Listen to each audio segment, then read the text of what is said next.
from downtown Detroit, local 4 News at noon starts now. Happy Friday, everybody. Yes, we have clouds overhead, but guess what? The rain is moving out. That's a good reason to smile, right? Make this a terrific day. It's warm for now, but temperatures will be falling. How low? We'll talk about that. Your weekend forecast on the way. A 4-month-old baby girl missing, what we know about her disappearance and who she may be with. But first, a drive-by shooting leaves one teenager dead and another critically injured. It tops our news today at noon. Neighbors say 14-year-old Jamesha Mcwilliams was standing in the hallway when bullets started flying. It happened late last night at a home on Waltham, just south of 7 Mile. That's where Preseason Man joins us now live. And Priya, there's a growing memorial for the teen victims. Yes, Sandra, take a look. All morning long, loved ones have been dropping off teddy bears and leaving balloons for this 14-year-old girl. I'm told Jamesha Mcwilliams was an honor roll student, shot and killed inside her home.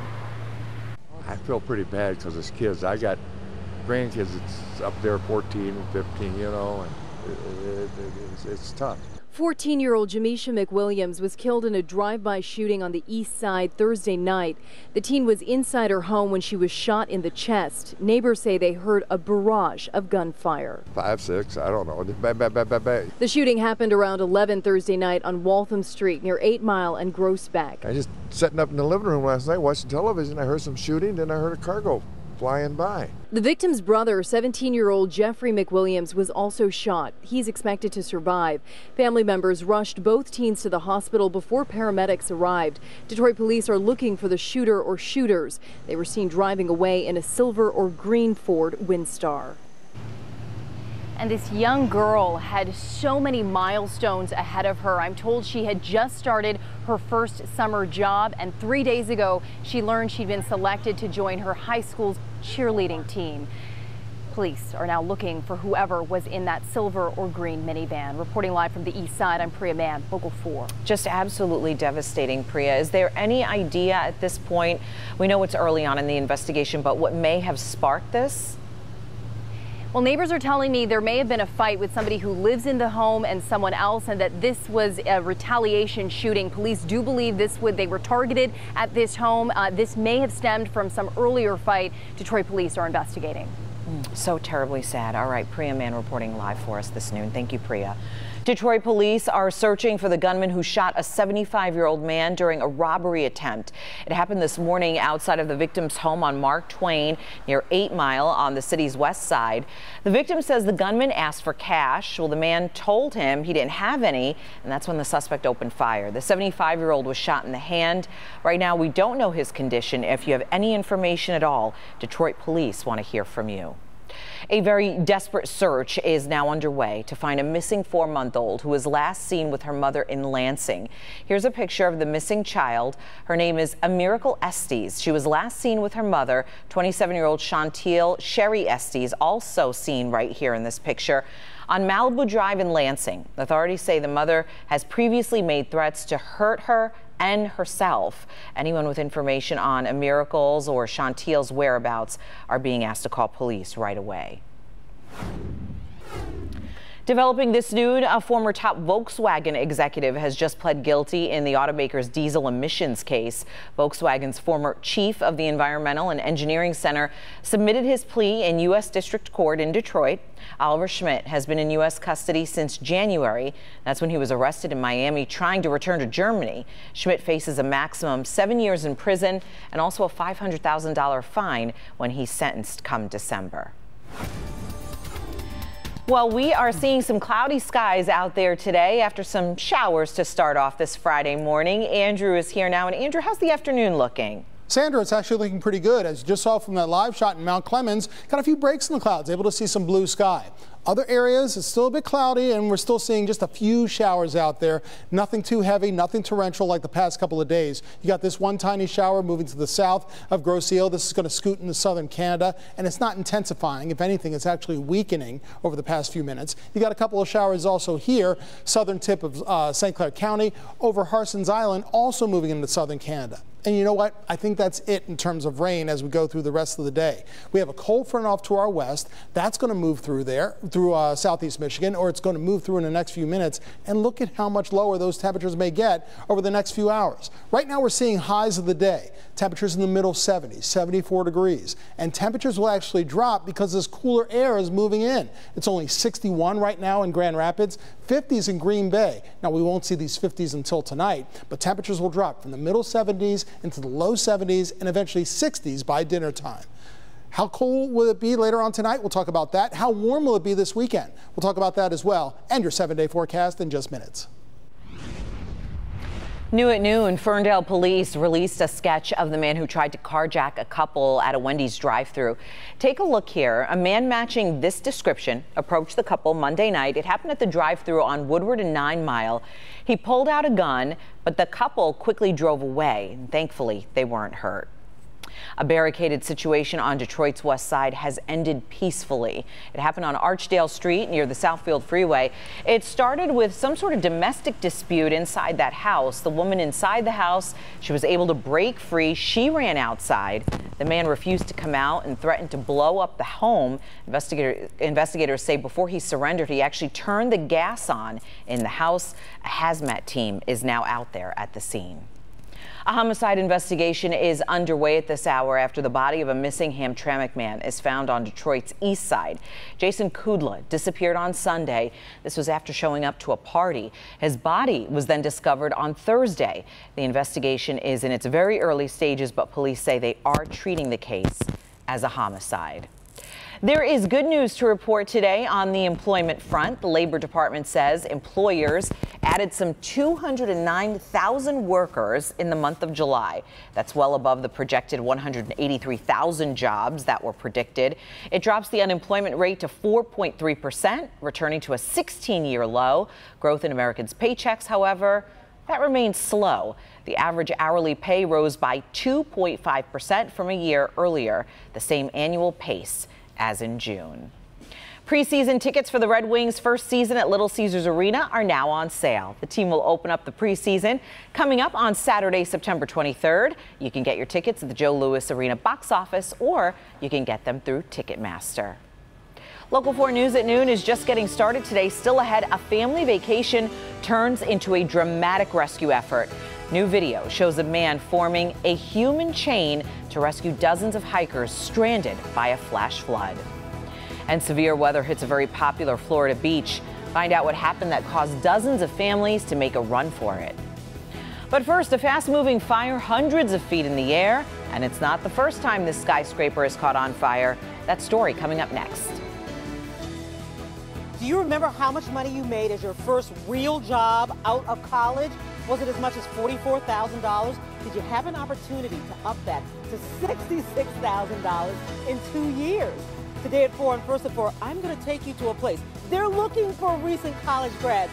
No experience necessary. Did you know? Dubai's 84-story torch tower suffered some heavy damage after it caught fire. The fire lasted for about 2 hours before crews could eventually get it all under control. As Ali Arouzi reports, this is the second time in 2 years that skyscraper has caught fire. More than 40 floors of the 86-story torch tower in Dubai turned into an inferno after a fire broke out in the early hours of the morning local time, with flames engulfing one side of the building, sending chunks of debris falling below. The building, which has almost 700 apartments, was evacuated safely, and authorities in Dubai say that nobody was injured. But this is the second time in as many years that the more than 1,100-foot tall building has caught on fire. It's not immediately clear what the cause of the fire was, but authorities there have previously acknowledged that at least 30,000 buildings across the UAE have cladding or paneling that safety experts say accelerates the rapid spread of fires. Back to you. One of the hikers who formed a human chain to help others cross a flooded river says the rushing waters led to a heartwarming adventure. The fierce flash flood struck as Victor Viller was hiking with his family through the Narrows at Zion National Park in Utah. This happened over the weekend. In video here of the flood, you can see family, friends, even complete strangers coming together forming this human chain to get everyone across those raging waters. Unbelievable. He says what started as a scary experience really turned into an inspiring story. It was honestly kind of cool how everyone just banded together. Nobody really needed to be said, hey, come help. It was just everyone started helping. Just incredible. Villers said family members had actually checked the weather forecast before their hike, and they didn't believe a flash flood was even likely that day. 3 people suffered minor injuries from flying debris when a pier on a Florida beach was damaged by severe weather. Part of a roof on the popular Cocoa Beach Pier was peeled back by high winds. This happened yesterday afternoon. Authorities say a microburst swept through that area with winds between 50 and 60 miles an hour. Tourists and visitors all had to be evacuated from the pier.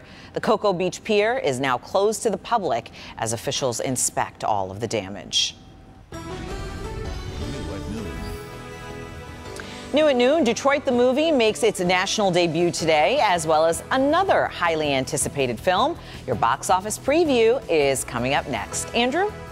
Thank you very much, Sandra. We still have clouds overhead, but the rain, the showers and thunderstorms moving away for now. It also gets cooler. How much cooler does it get this afternoon? What about this weekend? Any more rain in the forecast? I've got that in your 7-day forecast coming up next. It's a chance of a lifetime. All right, next turn. Ready, go. Learning to race in the pool with Olympic gold medalists. So it really sort of inspired me. Since they're like the best of the best, you really learn like what you can do to be like as good as they are. These young swimmers with their own Olympic dreams had to earn their chance to swim with the elite swimmers. See who they helped for their chance to learn from the best tonight at 11.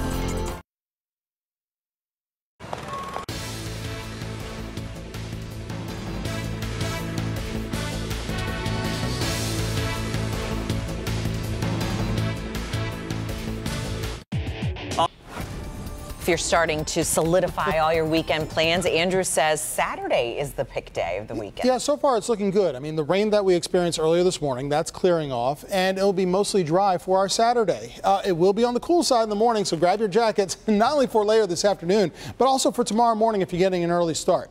Here's a look at 4 Live radar. Remember those scattered showers we had this morning? They are long gone, at least getting farther away that is. And we're still looking at a couple just leftover minor showers, really no thunderstorm activity here. Lightning tracker is turned on. You don't see any lightning bolts showing up. But this one shower here, this is going to scoot across portions of Sanilac County, just north of Sandusky within the next 15 to 30 minutes. Had a couple of showers here in southern St. Clair County. You remember that from just a few minutes ago? That's moved over southern Canada, as we talked about earlier. And we still have a cold front to our west that is yet to push through, bringing with it some lower temperatures. But take a look at this. We've got some clouds overhead. You can see some breaks in the overcast, some sunshine filtering down to the city of Detroit. Same thing is true in your neighborhood. 74 warm degrees for now. Humidity at 68%. Wind still out of the south-southwest. You can still feel the mugginess out there. Notice how breezy it is. These winds are going to switch. They'll still stay high. It'll still be breezy with winds at around 10 to 20 miles per hour, but they will switch direction and come more out of the west, tapping into drier air, so you'll notice the temperatures drop and the humidity drop. It's 75 right now for our friends over in Port Huron, higher than right here in the Motor City.